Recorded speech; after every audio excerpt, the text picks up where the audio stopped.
Hello guys, welcome back to my YouTube channel. मैं हूं professor Nilesh आनंदवानी और आज हम बायोलॉजी सब्जेक्ट में से कुछ इंपॉर्टेंट क्वेश्चंस देखने वाले जो कि आपको नीट 2022 के एग्जाम में काफी हेल्पफुल हो सकते हैं। तो चलिए आज हम 10 एमसीक्यू देखेंगे। ये जनरल बायोलॉजी से रिलेटेड, इसमें हमने कोई एक स्पेसिफिक टॉपिक नहीं कवर किया हुआ है, लेकिन आपको 10 एमसीक्यू रहेंगे जनरल बायोलॉजी से। So let's start question one by one. मैं आपको हर क्वेश्चन के लिए 30 सेकंड टाइम दूंगा आंसर निकालने के लिए, और इन 30 सेकंड के बाद मैं आपको आंसर एक्सप्लेन भी करूंगा और उनसे रिलेटेड डिस्क्रिप्शन भी आपको बताऊंगा। चलो सो क्वेश्चन नंबर वन की तरफ हम आगे बढ़ते हैं। Question number one, oxyntic and peptic cells are related to option A stomach, option B liver, option C pancreas, option D gall bladder. Your time starts now.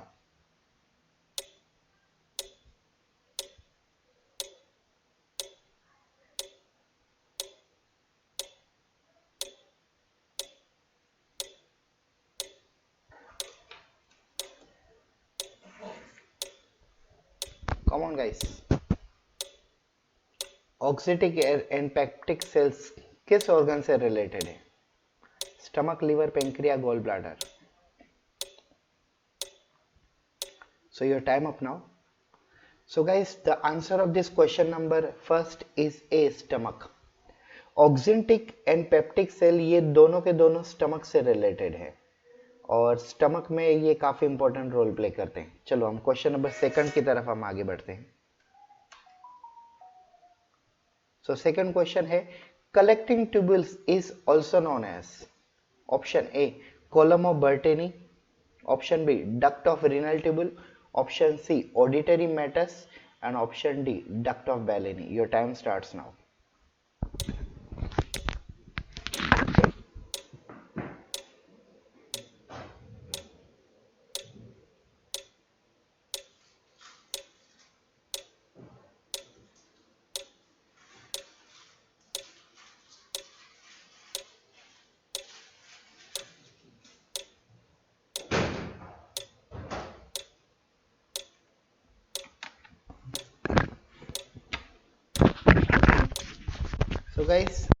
So guys आपका समय खत्म होता है यहाँ पे।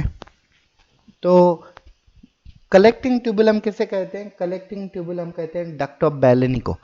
डक्ट ऑफ बेलेनी को ही हम collecting tubule कहते हैं। और ये वाली जो डक्ट होती है, नेफ्रॉन का जो डिस्टल कन्वोलेटेड ट्यूबुल होता है डीसीटी, उससे जुड़ी हुई होती है। चलो नेक्स्ट क्वेश्चन की तरफ हम आगे बढ़ते हैं। Question number three, vitamin B7 is also known as option A thiamine, option B riboflavin, option C pyridoxine, option D biotin. Your time starts now.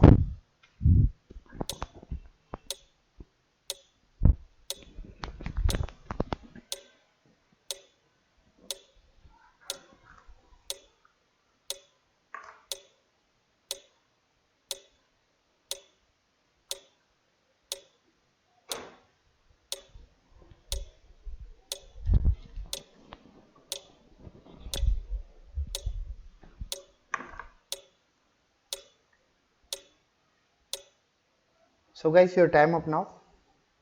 So vitamin B seven जो हमें हमारे hair की ग्रोथ के लिए भी काम में आता है, वो होता है biotin. Vitamin B7 is biotin.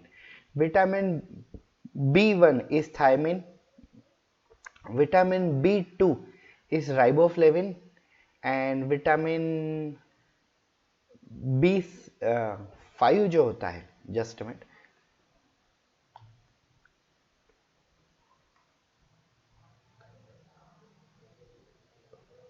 हाँ विटामिन B6 होता है पीरिडोक्सिन। मैंने एक्चुअली एक ट्रिक बनाई है, उस ट्रिक को मैं आपको कहता हूँ। थिया रानी पैन कार्ड पर भी फुल साइन करो। थिया रानी पैन कार्ड पर भी फुल साइन करो।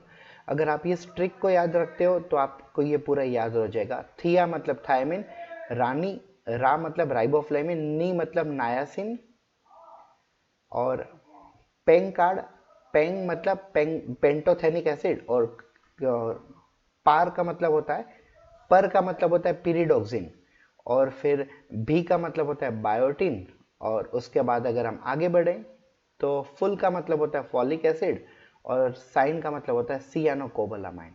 Vitamin B1 thiamine vitamin B2, riboflavin vitamin B3, niacin vitamin B5, pantothenic acid vitamin B6, pyridoxine vitamin B7, biotin vitamin B9, folic acid vitamin B12, cyanocobalamin. तो इसका answer है D.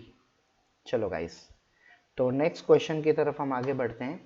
पोलीब्लेंड is option A chemical fertiliser, option B chemical paint, option C chemical for road construction, option D chemical for ink. चलो guys, आपका समय शुरू होता है अब। पॉलीब्लेंड क्या है? क्या ये एक फर्टिलाइजर है केमिकल? क्या ये पेंट है केमिकल? क्या ये ऐसा केमिकल है जो रोड कंस्ट्रक्शन में यूज होता है, या तो एक ऐसा केमिकल है जो इंक बनाने में काम में आता है? Come on.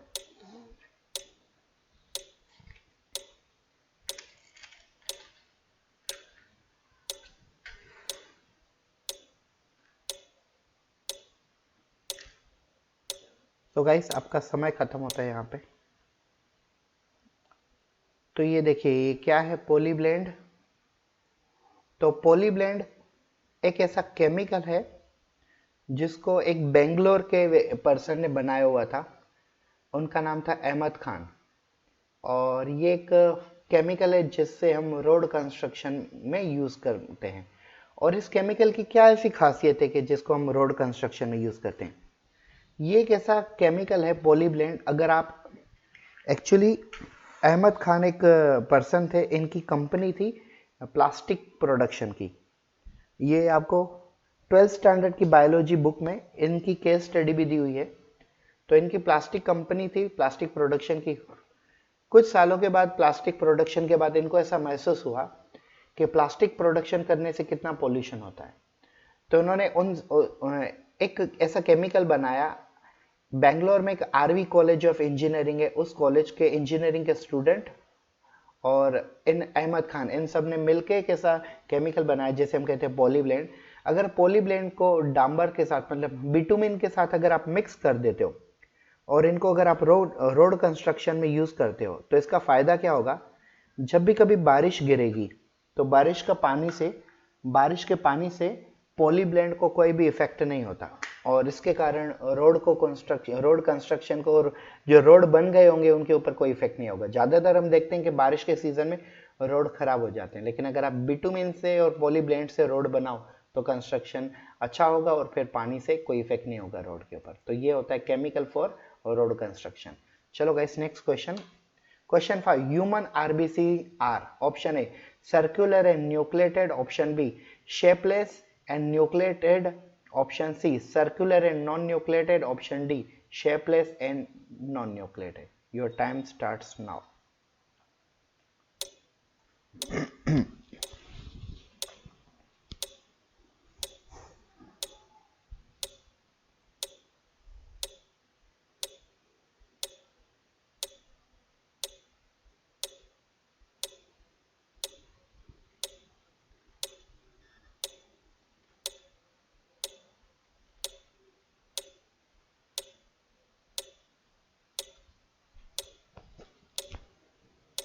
सो गाइस, आपका समय खत्म होता है यहाँ पे।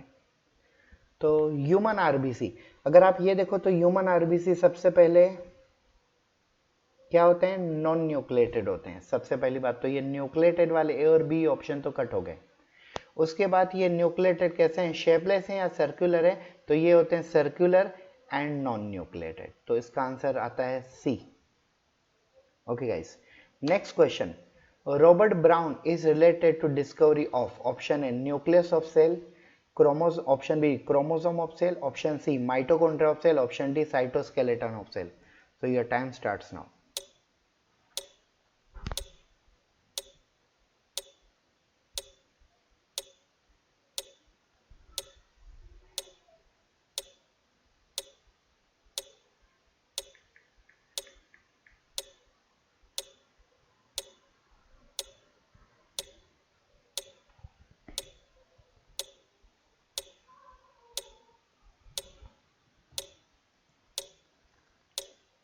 So guys, your time up.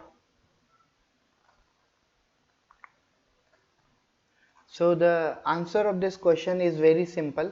सबको पता है रॉबर्ट ब्राउन ये साइंटिस्ट है जिन्होंने न्यूक्लियस की स्टडी की हुई थी। सेल के अंदर न्यूक्लियस को इन्होंने डिस्कवर किया होता। चलो next question. Viruses genetic material is option A either DNA or RNA, option B DNA only, option C RNA and DNA both, option D RNA only. So your time starts now, guys.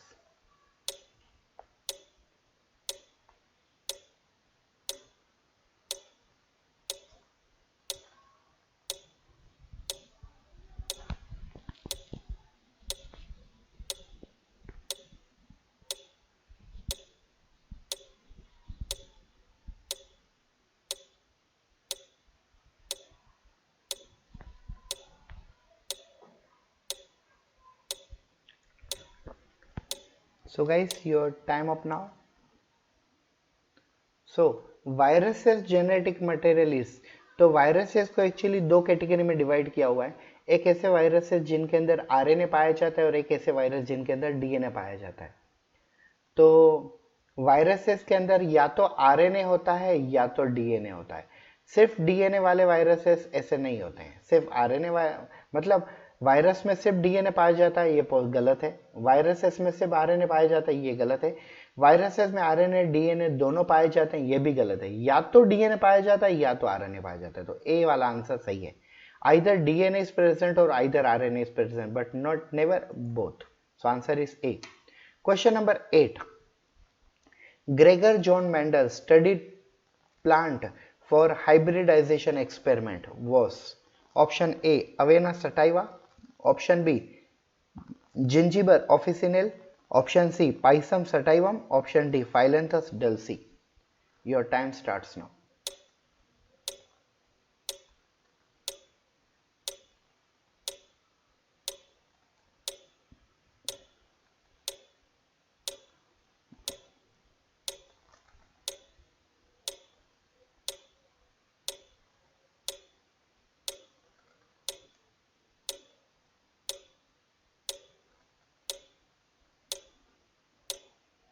Come on guys. Gregor John Mendel. Your time up now. तो Gregor John Mendel, देखिए avena curvature test जो थी avena sativa plant के ऊपर, वो तो basically FW Went scientist ने discover की हुई थी। Generally avena curvature test auxin plant, auxin hormone की डिस्कवरी की थी। जिंजिबर ऑफिसिनेल मतलब जिंजर, अदरक, ये प्लांट है। पाइसम सटाइवम मतलब पी प्लांट, और फाइलेंथस डल्सी, इसे हम अमेरिकन टैमरिंड कहते हैं। तो इन्होंने जो एक्सपेरिमेंट किया तो सी प्लांट की, सी था ये पाइसम सटाइवम, सी ऑप्शन है। पाइसम सटाइवम के ऊपर ग्रेगर जॉन मेंडल ने मोनोहाइब्रिड, डायहाइब्रिड, पॉलीहाइब्रिड परफॉर्म किए थे। चलो next question. Polygalacturonase enzyme found in genetically modified variety of which crop plant. Genetically modified plant वो होते हैं जो कि नेचुरल प्लांट नहीं होते बल्कि उनके अंदर जेनेटिक्स में, उनके जीन्स में कुछ चेंजेस करके बनाए जाते हैं, तो वो होते हैं जेनेटिकली मॉडिफाइड प्लांट। तो ऑप्शन ए है genetically modified radish, option B genetically modified tomato, option C genetically modified brinjal, option D genetically modified BT cotton. So your time starts now.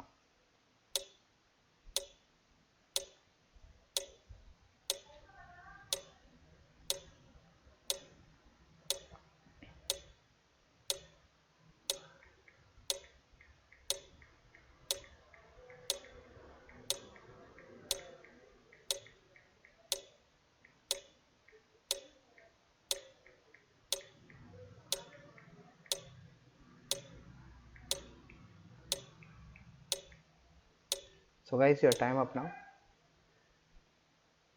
So polygalactouronase ये एक ऐसी enzyme है जो कि genetically modified tomato के अंदर पाई जाती है, और ये एंजाइम के कारण क्या होता है, टोमेटो की जो लाइफ स्पेन होती है वो 4 to 5 टाइम्स इंक्रीज हो जाती है। जनरली टोमेटो को अगर आप आउटसाइड द फ्रिज मतलब रूम टेम्परेचर पे रखते हो तो शायद टोमेटो की लाइफ स्पेन 2 या 3 दिन, मैक्सिमम 4 दिन हो सकती है, और अगर एकदम फ्रेश टोमेटो है तो शायद 5 दिन हो सकती है। लेकिन अगर उस टोमेटो के अंदर ये वाली एंजाइम का फंक्शन डिले कर दिया जाए तो अल्टीमेटली इस वाली एंजाइम का फंक्शन मतलब इस वाली एंजाइम का जो प्रोडक्शन है उसका टाइम डिले कर दिया जाए तो 4 to 5 टाइम्स टोमेटो की लाइफ स्पेन बढ़ जाती है। मतलब maybe tomato 15 to 20 days तक सर्वाइव कर सकेगा टोमेटो। तो ये होता है polygalacturonase found in genetically modified variety of tomato. चलो next question, last question of the today's test. Odd one out, आपको इन चारों में से एक को अलग करना है। Hyaluronic acid, cellulose, glycogen, starch. Option A hyaluronic acid, option B cellulose, option C glycogen, option D starch. Your time starts now.